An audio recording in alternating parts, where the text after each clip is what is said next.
وآل محمد. صلي على Muhammad wa ali Muhammad. Dear respected brothers and sisters, Assalamu alaikum wa rahmatullah. We will be starting the program with recitation from the Holy Quran by Brother Muhammad Baqir. Salawat, sallu ala Muhammad wa ali Muhammad. Allahumma salli ala Muhammad wa ali Muhammad.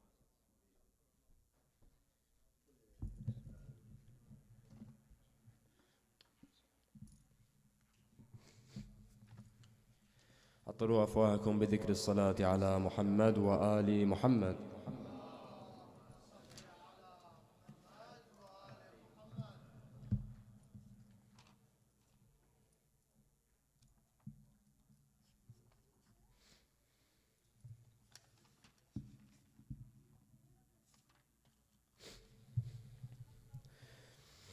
أعوذ بالله من الشيطان الرجيم.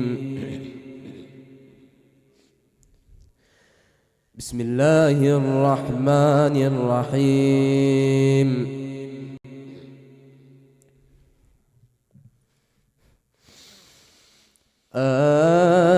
آمن الرسول بما أنزل إليه من ربه والمؤمنون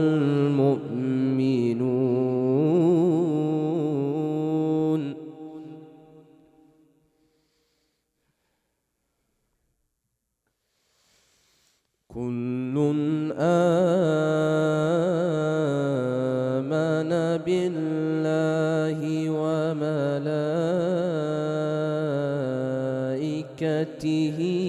وكتبه ورسله لا نفرق بين أحد من رسله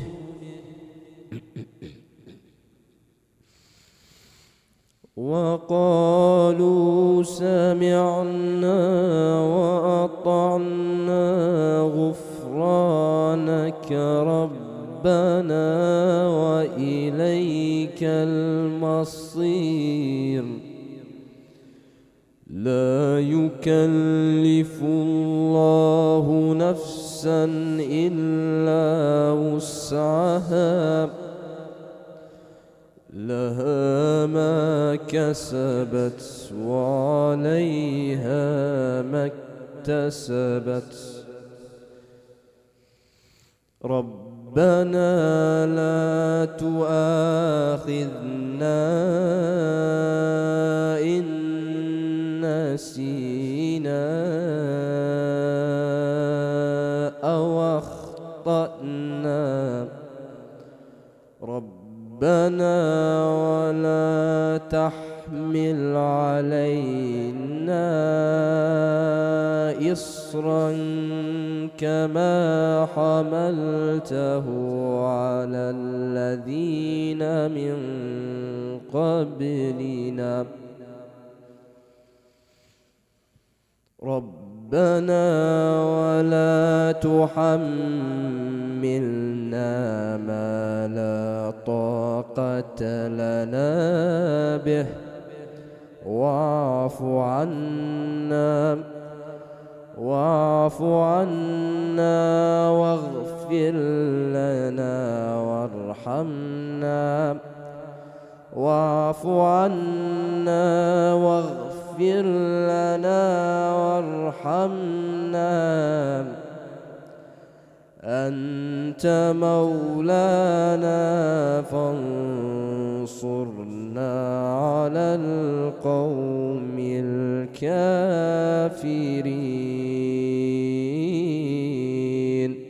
آمنا بالله صدق الله العلي العظيم. صلوا على محمد وآل محمد.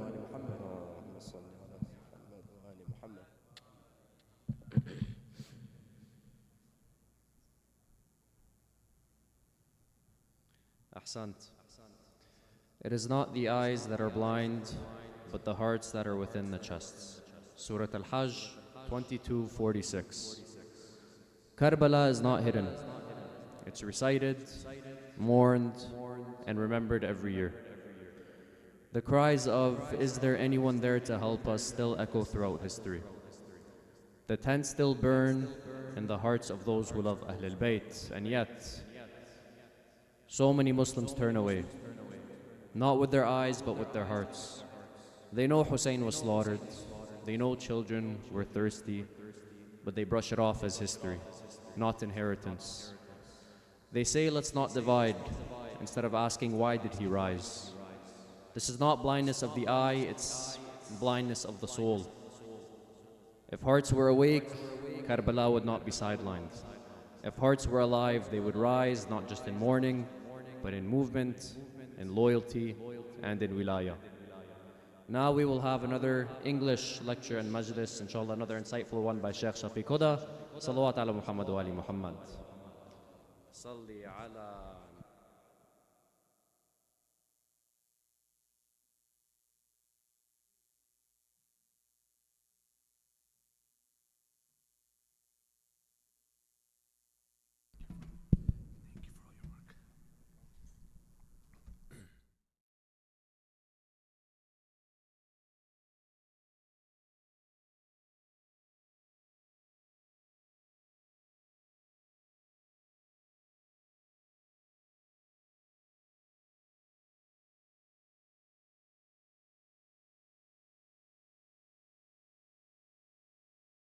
الله الرحمن الرحيم الحمد لله رب العالمين خالق السماوات والأرض إلها واحدا أحدا صمدا لم يتخذ صاحبة ولا ولدا والصلاة والسلام على أشرف الأنبياء والمرسلين خاتم النبيين رحمة للعالمين طه وياسين بالقاسم محمد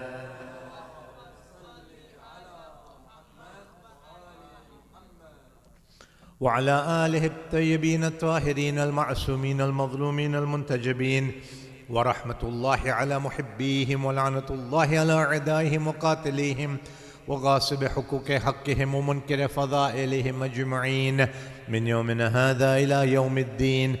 أما بعد، فقد قال الله سبحانه وتبارك في كتابه الحكيم وفرقانه المجيد وقوله الحق: بسم الله الرحمن الرحيم: قل لا أسألكم عليه أجرا إلا المودة في القربى. Salawat upon Muhammad and Ali Muhammad, please.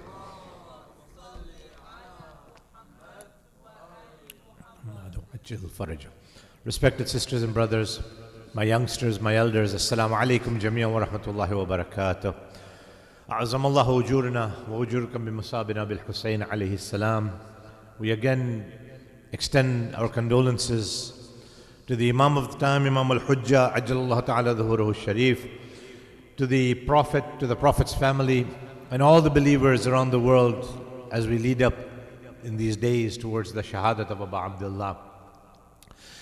In the ziyarah that we have selected as our topic of discussion, as our thesis for these nights, marking the Shahadat nights of Abu Abdullah, the ziyarah known as Ziyarat Waritha reminds us, and it just reinvigorates in the spirit and in the hearts and in the minds, that Imam Hussein, when he was there on the plains of Karbala, when he was confronting the army of Yazid alayhi la'an, he was not alone.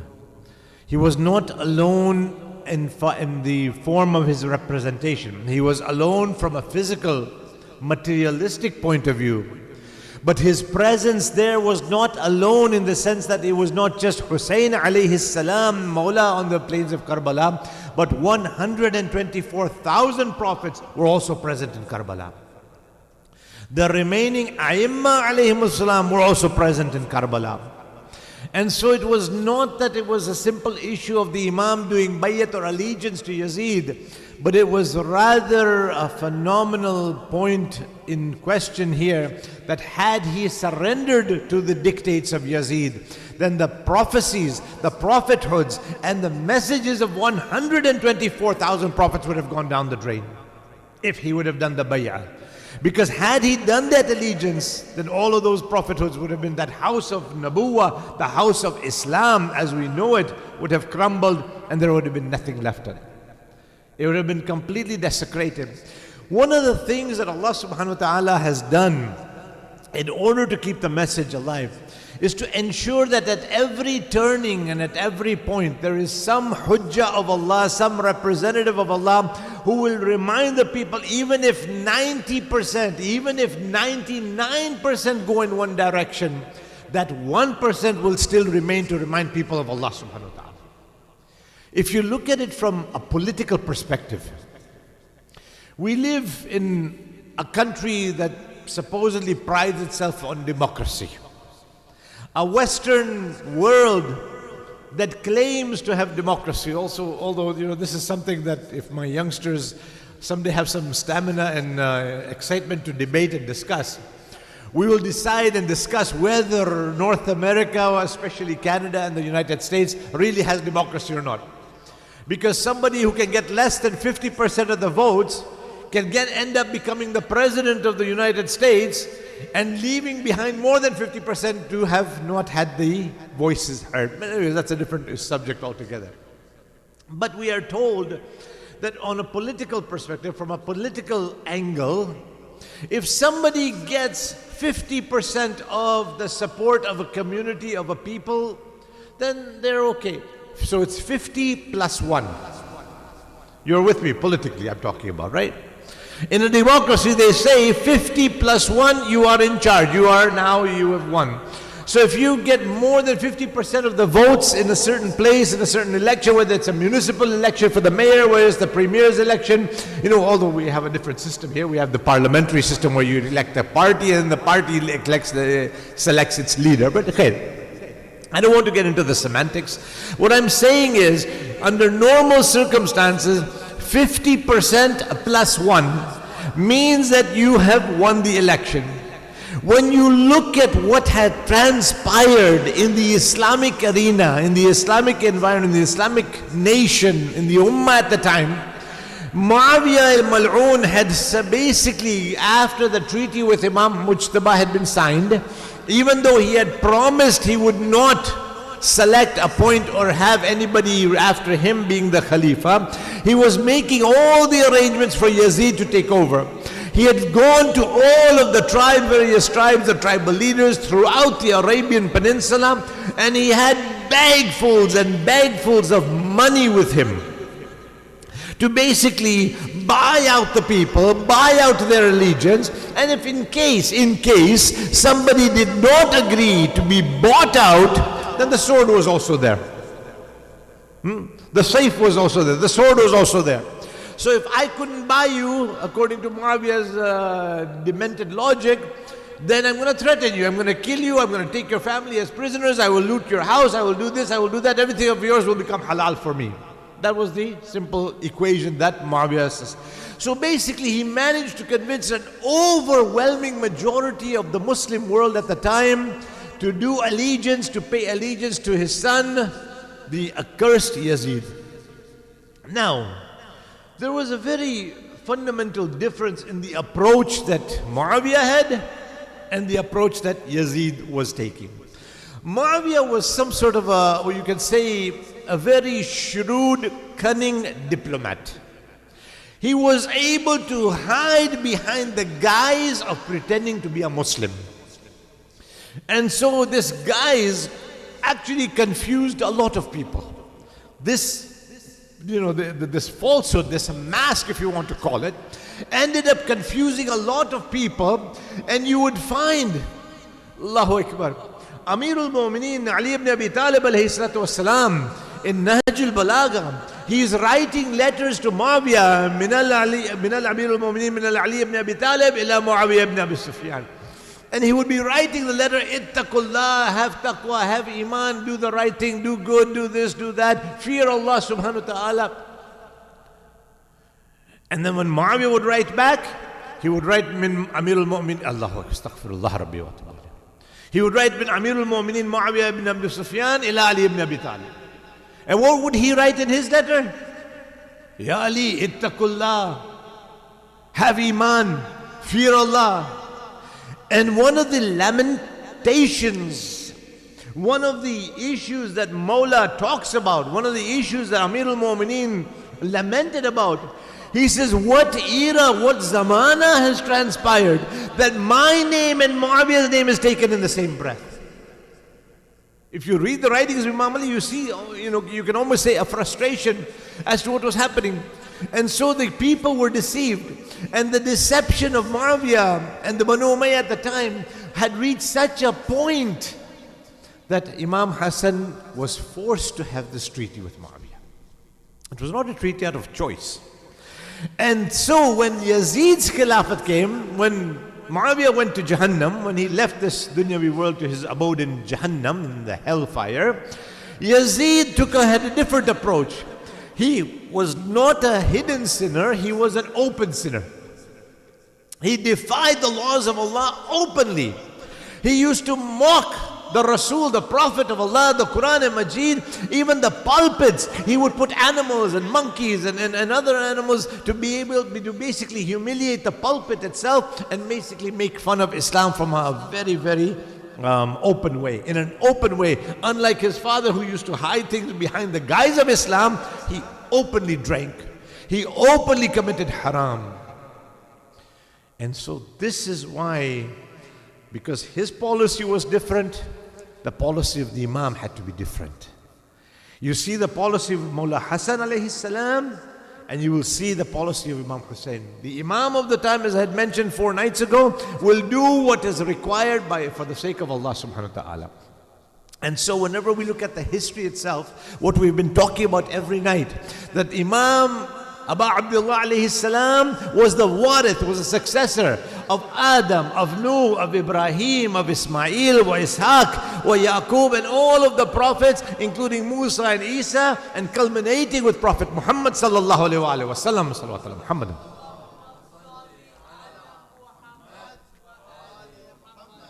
So continuing our discussion, we come to the life of Prophet Isa alayhi salam. Assalamu alayka ya waritha Isa ruhillah alayhi salam. He was a successor of Prophet Isa alayhi salam. And Allahu Akbar, what a glorious story we have got there. One of the signs that Allah sends down to each of these prophets that we've been discussing, and more so in the time from Musa onwards, even in the time of Ibrahim alayhi salam, but Musa onwards, was the fact that Allah Ta'ala looks at what is happening in the society at the time and gives the Prophet, gives his hujjah, his representative, the means of defending the religion with the tools that are already in that society. So for example, in the time of Nabiullah Musa alayhi salam, whom we were discussing yesterday, one of the spheres that was very common and was one of the, I don't want to call it a science, but one of the etiquettes of what was happening in that time was magic. So people used to use deception to be able to convince the masses. And so Fir'aun had a whole group, a whole bunch of magicians who would make sure that the people were deceived to continue believing in him to be God. You know, people often ask that how foolish it is for somebody to believe in another human being as a God. But if you have the right magic tools and deceptions and the deceptive tools at your disposal, you can basically do anything to anybody. Okay?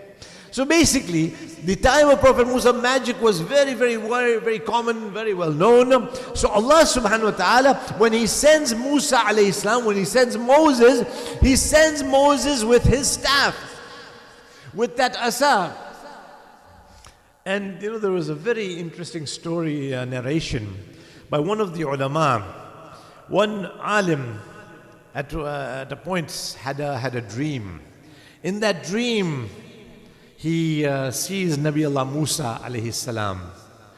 And Musa is asking him in this dream of this scholar, he says that, so what are you doing? What do you do?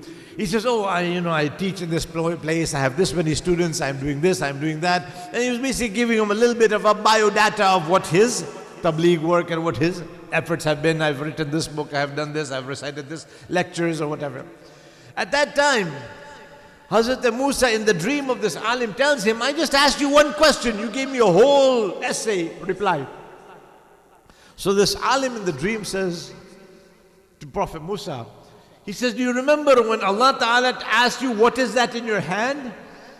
You told him that this is my asa, I use it to tend the sheep, I use it to do this, I use it to do that, I use it when I'm walking, I do. He said, you gave him a whole answer. Because you are the Prophet of Allah, I wanted to spend that extra moment talking to you the same way that Allah subhanahu wa ta'ala asked you something and you wanted to spend that extra time talking to Allah subhanahu wa ta'ala. Wa salawatu upon Muhammad and Ali Muhammad.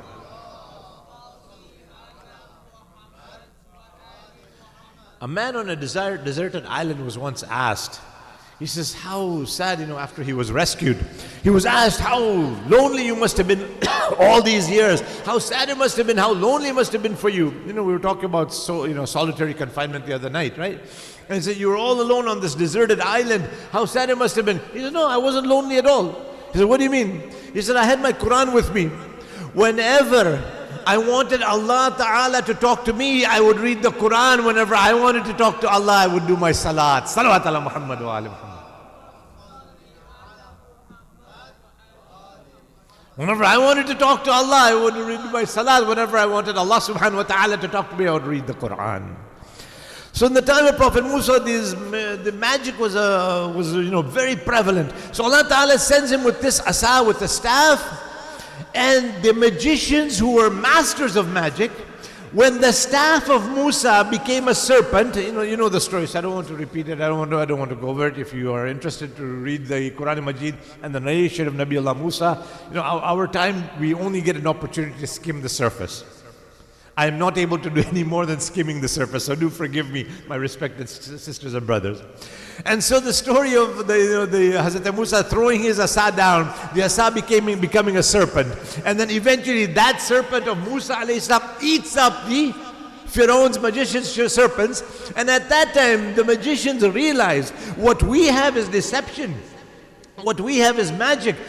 What Musa has is reality and haqiqat. And therefore they said, Nahnu amanna, we believe in the Lord Rabbil Musa wa Harun. We believe in the Lord of Musa and Harun. Salawat upon Muhammad and Ali Muhammad.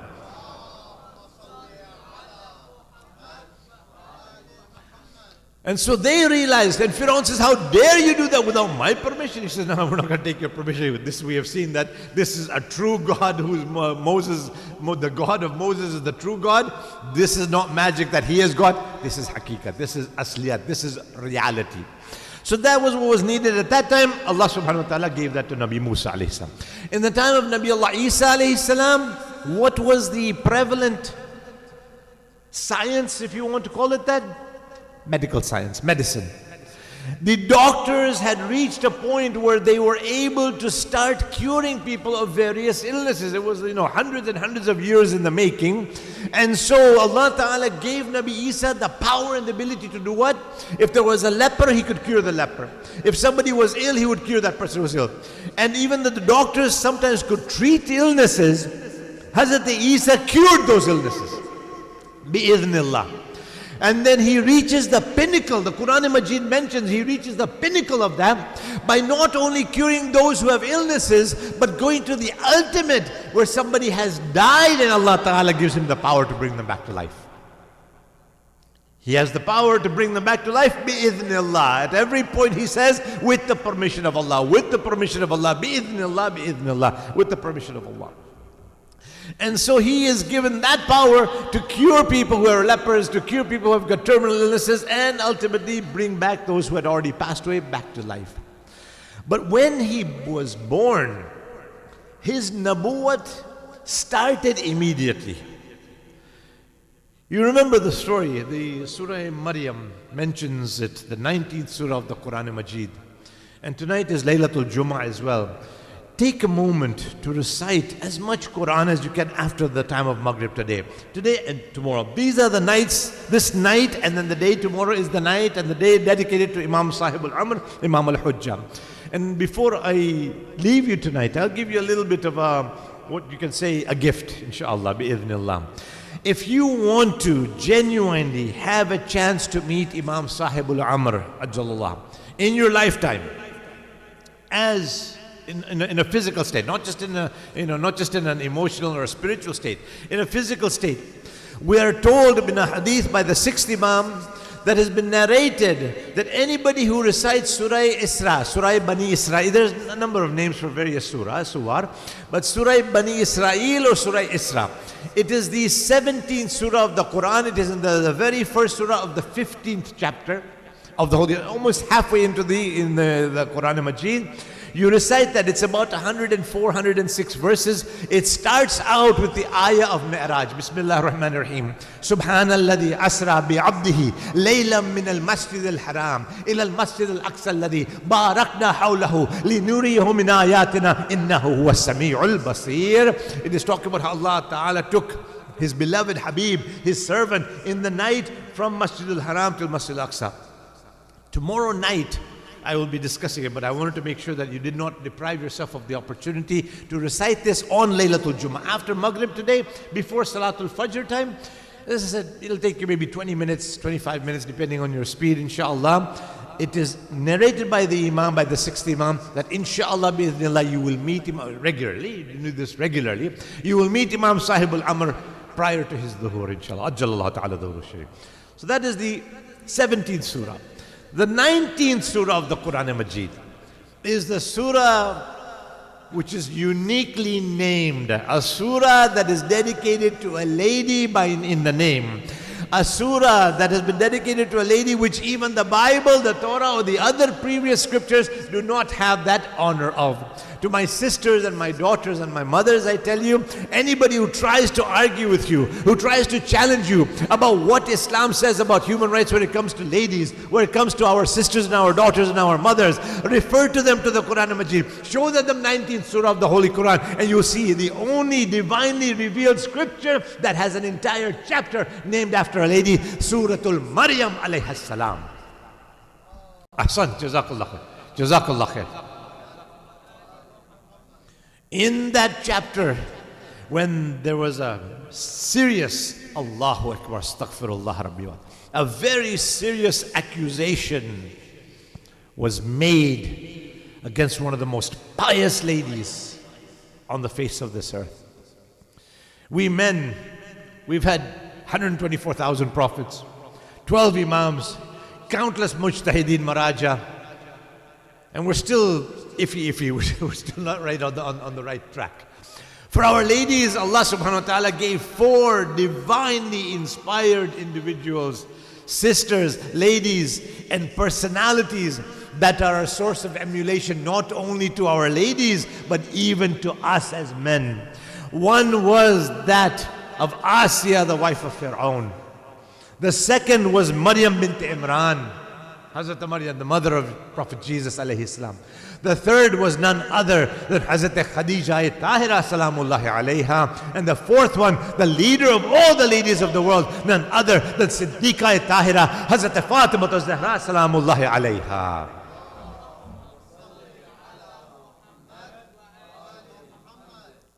So the Bani Israel, the Jews, make an accusation. They accuse, and they are very clear in their implication. They look at Maryam, they look at the baby, and they say, your father didn't do something like this. Your mom was a good lady. And remember one thing, Hazrat Maryam's life was a life of ibadat. In fact, Imran had prayed for somebody whom he could dedicate in the way of Allah. Allah Ta'ala gives him a daughter.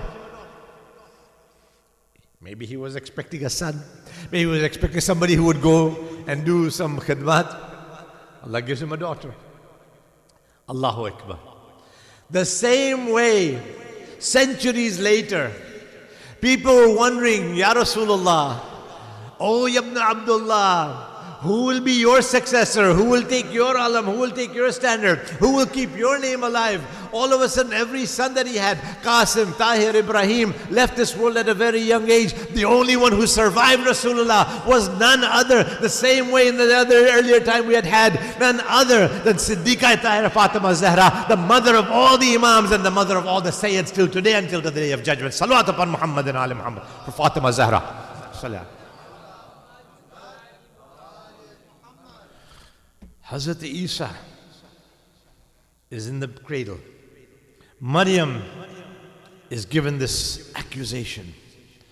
And remember, I had mentioned that Hazrat Maryam herself in the surah mentions, she's quoted as saying that, at the time, just after the delivery of Isa alayhi salam, she was extreme in pain. The Quran quotes her that, I wish I was nothing. I wish I was a thing forgotten. That's how serious and difficult the childbirth was for Hazrat Maryam. Even then Allah gives her a stream of water, and He tells her, Allah Ta'ala narrates to her to shake the tree where there's, very beautiful, fresh, ripe dates, but the effort was there. And then the Quran tells her, when anybody talks to you, tell them, I have made a vow not to speak to anybody. So now she goes back to her home. They make this accusation. Immediately, instead of responding, because she has made a vow not to speak, she points to the cradle. She points to the cradle. And these rabbis and all these people who have gathered, they are saying something very interesting. The Quran quotes them. How can we speak to a baby in the cradle? Imagine the wording that the Quran is quoting. They are saying, how can we speak to the baby in the cradle?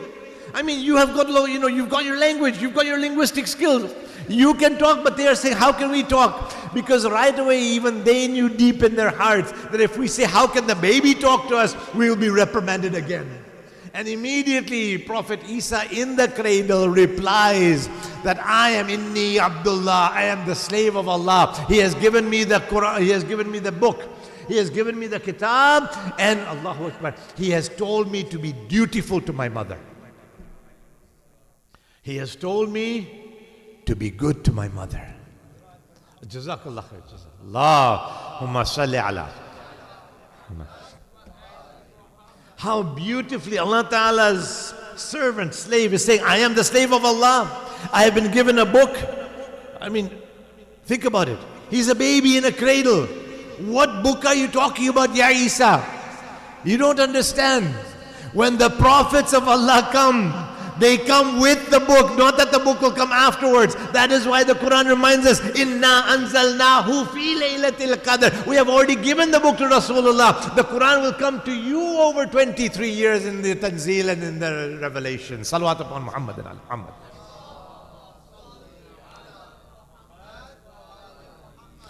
How vital and critical it was. After all of these statements, he says, Allah Ta'ala has told me to be good to my mother.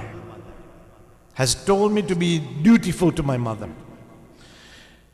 Imagine for a moment a prophet being at the level they are, telling the ummah, telling the community, telling the accusers of his mother that I have been told to be obedient to my mother.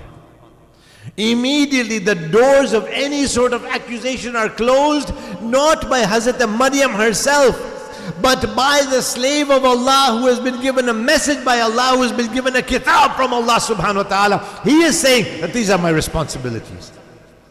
Imagine us for a moment. A door has opened for us very critically, a very important door.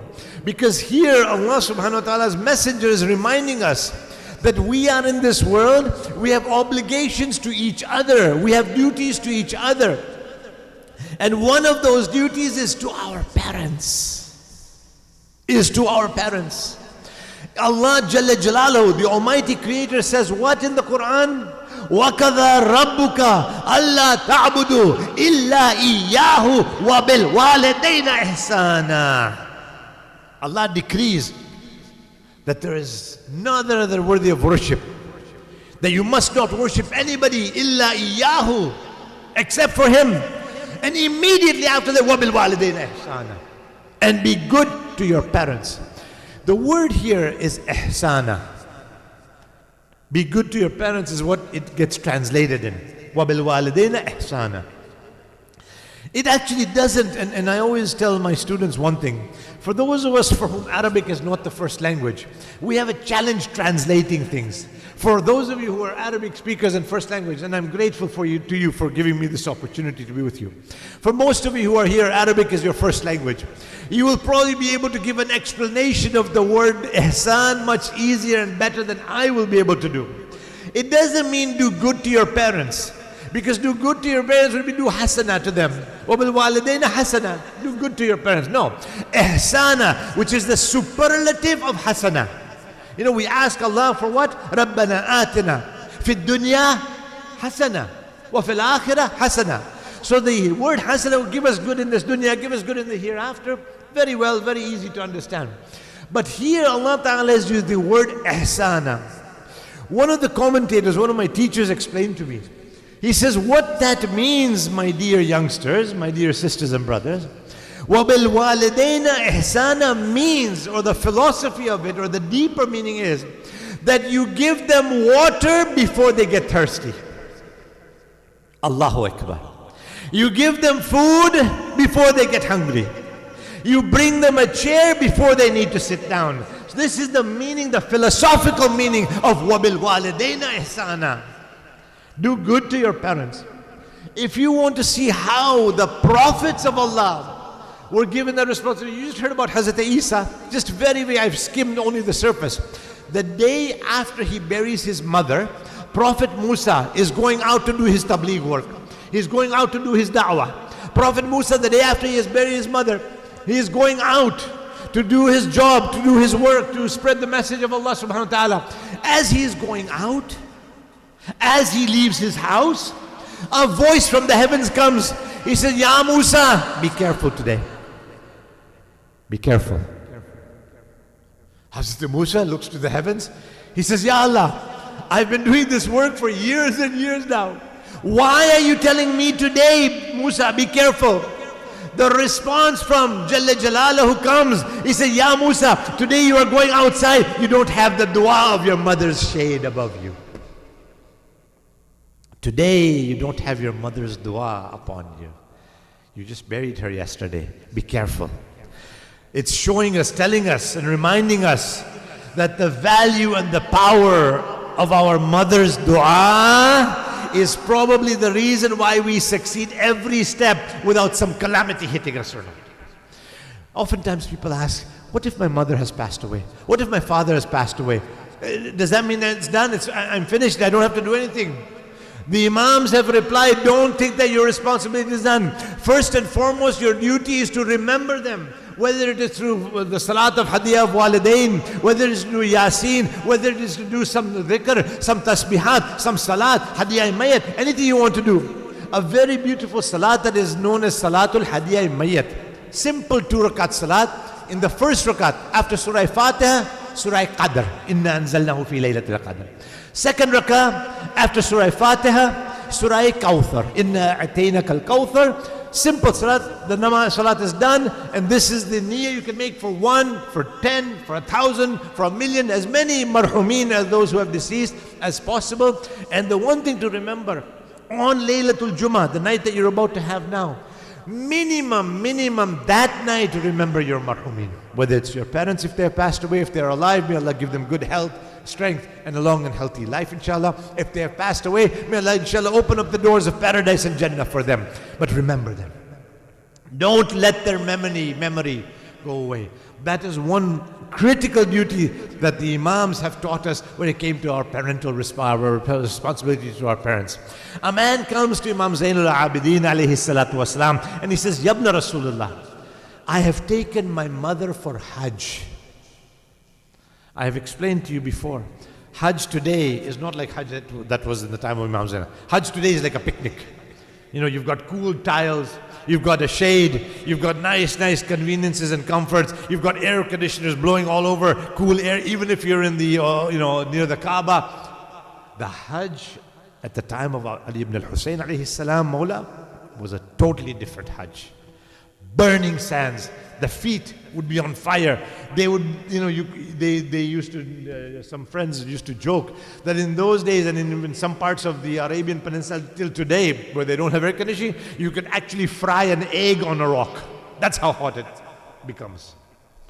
He says, Mawla, I've taken my mother for Hajj on my shoulders. I did the tawaf of the Kaaba. My mother was on my shoulders. I went from Safa to Marwa, the 7 trips that we have to make. I took her to Arafat, Muzdalifah, Mina, everywhere. I did the whole Hajj with her on my shoulders. She could not walk a step. Yabna Rasulullah, Yabna Rasulullah, O son of the Holy Prophet, have I fulfilled my responsibilities as a son to the mother? The Imam says that you have not even yet fulfilled one day that you were in her womb. Not even one day that you were in her womb has been fulfilled, even after doing all of that. Even after doing all of that. Then the Quran reminds us, فَلَا تَقُلْ لَهُمَا أُفٍّ وَلَا تَنْهَرْهُمَا وَقُلْ لَهُمَا قَوْلًا كَرِيمًا. When they get old, one or both of them, فَلَا تَقُلْ لَهُمَا أُفٍّ, don't say uff to them. In his commentary, uff means, maybe we may not understand it, but I'll give you today's terminology. Sometimes when our parents call us, it's happened to me as well. Sometimes when mother calls us, it's time for dinner, it's time for lunch. Shafeeq, come here. I might say, do I have to? Now? Already? This is the meaning of uff. In his tafsir, in his commentary, Imam Jafar as-Sadiq alayhi salatu wasalam, Allahumma salli ala Muhammad wa ala Muhammad. Imam Jafar ibn Muhammad says that Allah subhanahu wa ta'ala in this ayah, which is in Surah Bani Israel, has used فَلَا تَقُلْ لَهُمَا أُفٍّ. The word uff. Uff is the lightest word of disagreement or challenge in the Arabic language, the colloquial Arabic language. Imam Jafar as-Sadiq says, had there been a word softer than uff, Allah subhanahu wa ta'ala would have used it. That means don't let your voice even go 1 decibel higher than what your father or your mother's voice is, my dear children. How many times have we violated this? How many times have we raised our voices? I'm talking about me. I need to correct myself. I need to improve myself. Sometimes I've challenged my mother. I've disagreed with her. I've raised my voice above hers. فَلَا تَقُلْ لَهُمَا أُفٍّ وَلَا تَنْهَرْهُمَا وَقُلْ لَهُمَا قَوْلًا كَرِيمًا. Speak to them in a generous voice. قَوْلًا كَرِيمًا. Be gentle with them. Be calm with them. Be very loving with them. Allahu Akbar. And when it comes to fathers, there's a hadith of the 11th Imam, Imam Hassan ibn Ali al-Askari alayhi salatu wasalam, whereby the Imam says that the father's anger or displeasure is Allah subhanahu wa ta'ala's anger or displeasure. If you want Allah to get angry at you, get your father angry at you. Simple solution, simple formula. You want Allah to be angry at you, get your father angry, you've done your job. That means in his Risalat al-Hukuk, Imam Ali ibn al-Hussein alayhi salam mentions, he says one of the rights of the father is that you understand that you are from him, you are from his lineage, you have to be a source of pride and honor for him. You have to make sure you represent him wherever you go, because people will look at you and see what your father is like. Make sure you realize that you are from him.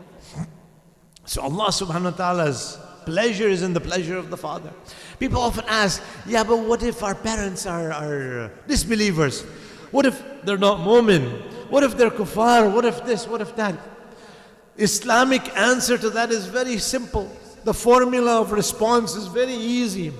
Unless and until your parents tell you to do something haram against the order of Allah, because the order of Allah is first. Remember, I had mentioned this. I don't want to repeat it. The order of Allah subhanahu wa ta'ala is sublime. It is at the highest. Other than that, anything else that they say or tell you to do becomes wajib. So often there were many companions who, because of their parent or the age of their mother, for example, were not able to serve the Prophet in a lot of the battles and all that. The Prophet exempted those people only because they were serving their parents. Because they were in the service of their parents, either one of them or both of them, they were elderly and they could not, that was the only time. Otherwise, the Imam says, the Prophet says that you would serve the Prophet because that is the representative of Allah. But if your parents need you, that becomes same. That becomes a source of ibadah as well. In some of the communities, one teacher, Allama Akhtar Rizvi Sahib Qibla, mentions a story in India where people, some of the polytheists, they had a tradition. They had a tradition whereby they would take, once the father was old, they would put him in a basket, and then they would take that father to the Ganges river or one of the rivers there, and they would just leave their father there basically to die. They would leave their father there to die. So one time, in this, he's narrating the story of this household. So one day the man was putting his father in this basket. He was putting his father in the basket, and the father, the elderly man, very, very upset. He was crying. He was trying to tell you, beta, my dear, my son, don't take me, don't do this, don't kill me like this, don't do this to me. I'm not bothering you. I'm not. The son doesn't want to hear anything. He's putting his father in the basket. His son, the little boy, the grandson of this old man, he's watching this scenario unfold. He tells his dad, Baba, when you go drop Dada, when you go drop Grandpa by the river, can you please bring the basket back? So the father thought that, okay, maybe he wants to put his toys in it, maybe he wants to, play with the basket and all that. He says, yeah, sure, son, I'll bring the basket back. Why do you want the basket back? What for? He says, so that when you get old, I can put you in the same basket. I don't have to worry about looking for a new basket. Salawat upon Muhammad and Ali Muhammad. So I don't have to take pain to look for another basket. I'll just put you in the same basket and take you over. The man realized, he says, no, I better keep Baba at home only. Because, they say in English, what goes around comes around. The whole philosophy of karma. Well, so basically remember that. Because anytime there's a certain curse, and I have seen this happen in front of my eyes, they have either a mother's curse or a father's curse. And what is that curse? Maybe you might not think of it as a curse. But when I hear it, and when I see or hear a parent saying it, believe me, it is really, really true. It is when a parent, when a mother or a father says to you, I hope you have a child just like you. That curse works. There somehow, somewhere, Allah subhanahu wa ta'ala clicks that in there, because when your mother says, I hope you have a daughter just like you, or your father says, I hope you have a son just like you. Nowadays, the generation has become very smart in a cunning way, in an evil way. My son now tells me, Baba, that's why I don't want to have children. Salawat upon Muhammad.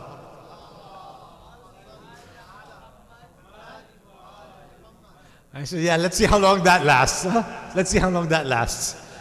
So the responsibility that we owe to our parents is right alongside that of Allah subhanahu wa ta'ala. وَكَذَا رَبُّكَ إِلَّا تَعْبُدُ إِلَّا إِيَّاهُ وَبِالْوَالِدَيْنِ إِحْسَانًا. Do good to your parents. Be kind to your parents. And then we're told, even Allah subhanahu wa ta'ala doesn't stop there. My sisters and brothers, remember, this is our akhirah. The paradise, the heaven lies at the feet of the mother. There is nobody who can succeed in this dunya without the pleasure of their mother. There's nobody who can get to a good akhirah without the pleasure of their father. We are then told by Allah subhanahu wa ta'ala to recite a prayer, a supplication in the kunut. Remember, try and memorize it if you haven't memorized it. That dua is, that hajat is, that supplication is what? Rabbirhamhuma kama rabbayani saghira. Oh my Lord, oh my Sustainer, have mercy on them. Rabbirhamhuma kama rabbayani saghira. Have mercy on them. Be kind to them. Be generous with them. Be loving with them. The way they were kind, generous and loving with me. Our parents have sacrificed everything to make us what we are today. Our mothers gave up their food and turned it into breast milk so that we could be fed. Our fathers went out to earn a livelihood so that we can have the best of shirts and the best of trousers and the best of shoes and the best of the toys that we wanted, to make sure that we were comfortable, whether they were comfortable or not. Rabbirhamhuma kama rabbayani saghira. We're asking Allah Ta'ala, the way they looked after us, the way they look after me, Ya Allah, look after them. That's why the word Rabb, it gets translated commonly as Lord. It's not really Lord. Rabb means sustainer, caretaker, somebody who looks after you, not only in good moments, but in the most challenging of moments. That's why they say, Rabbirhamhuma kama rabbayani saghira. A sustainer. Imagine, if we were talking about parents, I have not even said 1/4 of what I wanted to say about parents. I just don't have the time. Please forgive me. But you want to see, when the parents are respected and loved, you will see gems emanating from those parents. And that's what you find on the plains of Karbala. When the two sons of Zainab Kubra, salamullahi alayha, went onto the battlefield, Aun and Muhammad, they fought valiantly despite their hunger and their thirst. They fought in a phenomenal way. When ultimately Muhammad, the younger brother, Aun was the elder brother, were injured severely and they had fallen down. And when Imam reached Muhammad had already been shaheed, he had already been martyred. He goes to Aun, the elder son of Hazrat Zainab. Aun had a little bit of life left. There was a little bit of life left. Allahu Akbar. He was able to utter just a few words with great difficulty. The first thing he does is he greets his uncle Hussein alayhi salam. He says, "Oh my uncle Hussein, convey my salams to my mother. Tell my mother that we did whatever we had promised her we would do. Oh my uncle Hussein, we promised to our mother that we would lay down our lives, we are ready. But my mother was worried about one thing, Allahu Akbar. Will you have the heart to listen to this, my dear mourners? Those of you who are the azadar of the Imam, those of you who want to remember Abu Abdullah, you want to remember the children of Karbala. Aun tells his uncle Abu Abdullah, Aun tells his uncle, oh my uncle, when you go back to the tent, when you go back to the Khayyam, our mother was worried about one thing. She was worried that we might reach the Furat and we might drink water. Oh my uncle, tell my mother that we promise, we swear, we did not drink any water. We are leaving this world thirsty. Allahu Akbar. Another youth, another shabab, another youngster in Karbala was none other than the orphan of Imam Hassan al-Mujtaba, Qasim ibn al-Hassan. One night, the night of Ashur, the night before the events of Karbala transpire, Imam is narrating all the shuhada, the names of the shuhada, and he's confiding in them. Qasim overhears this. He goes to his father, he goes to his uncle. He says, oh my uncle Hussein, is my name also on the list of shuhada? Is my list also on the list of the martyrs? Imam Hussein asks him, Ya Qasim, kaifa indaka al-maut?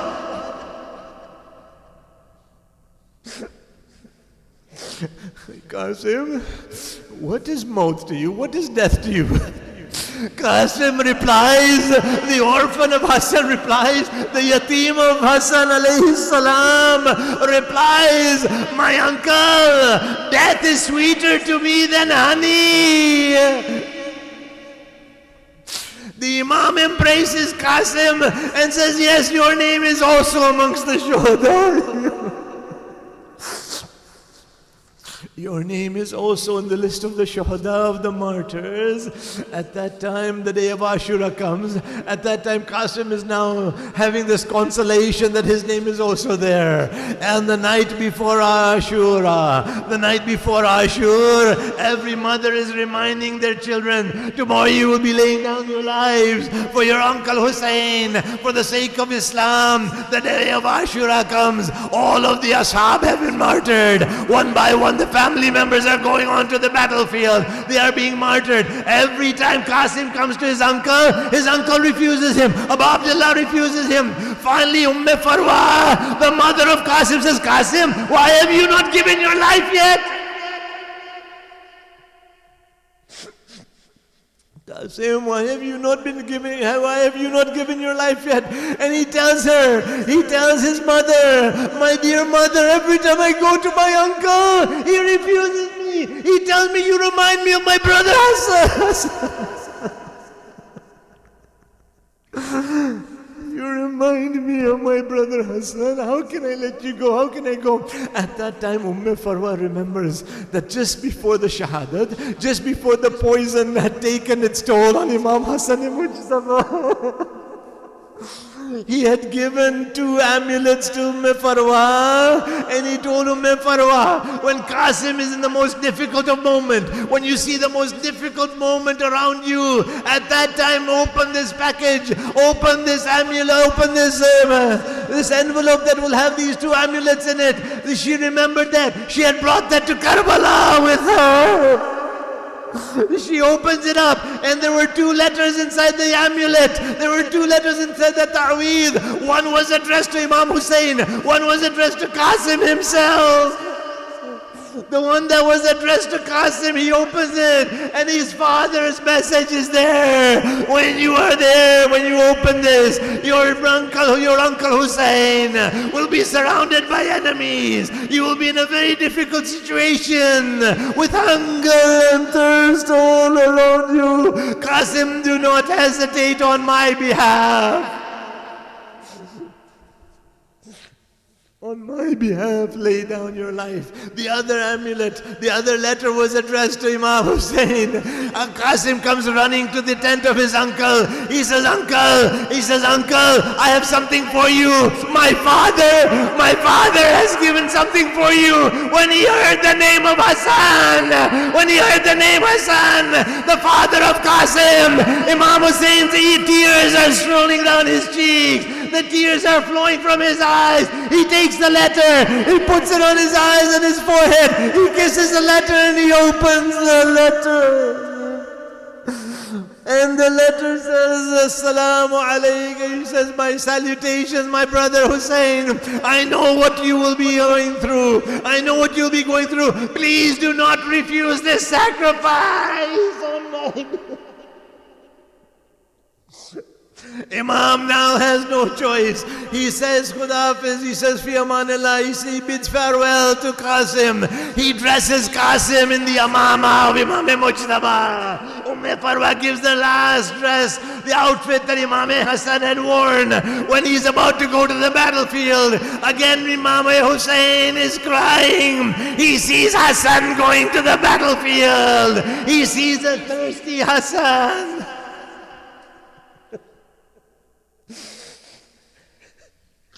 Qasim fights valiantly. He fights valiantly. Ultimately, as with the other shuhada, he sends many to Jahannam.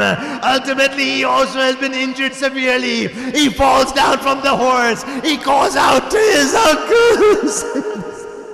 He goes out to his uncle Hussein. Imam Hussein is going to the battlefield.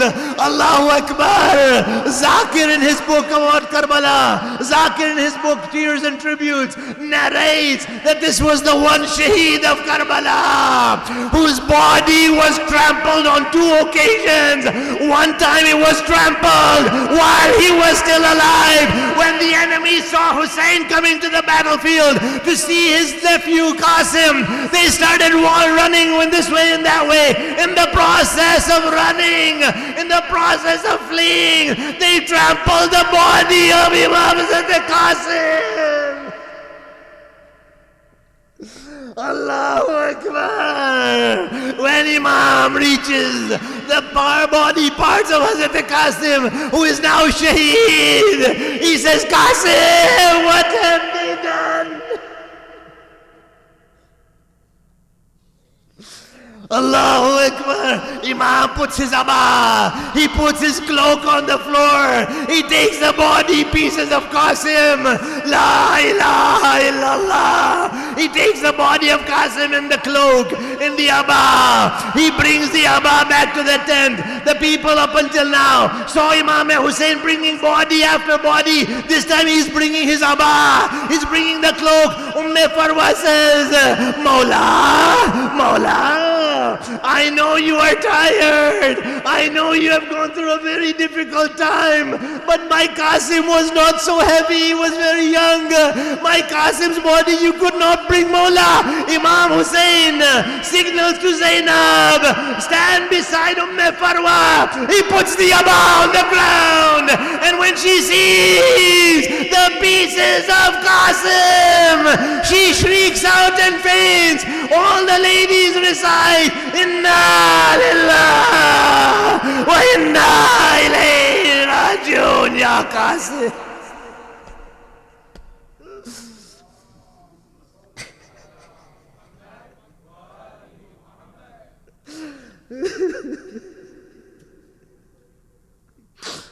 وسيعلم الذين ظلموا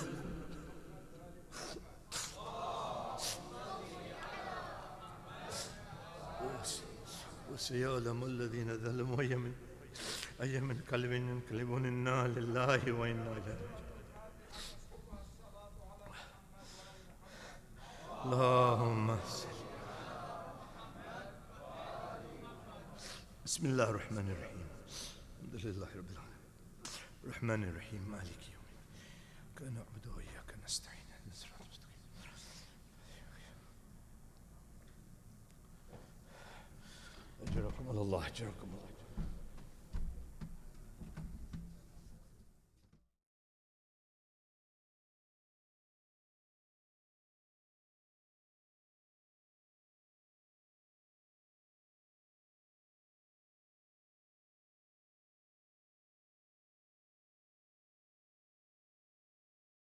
Saturday, the English Majlis and lecture will begin at 6 p.m. Again, at 6 p.m. on Saturday, this will be the Ashir for the English lecture and Majlis. For the Arabic, it will be the following day, Sunday, at 9 a.m. I'll be reminding everyone again tomorrow. Thank you.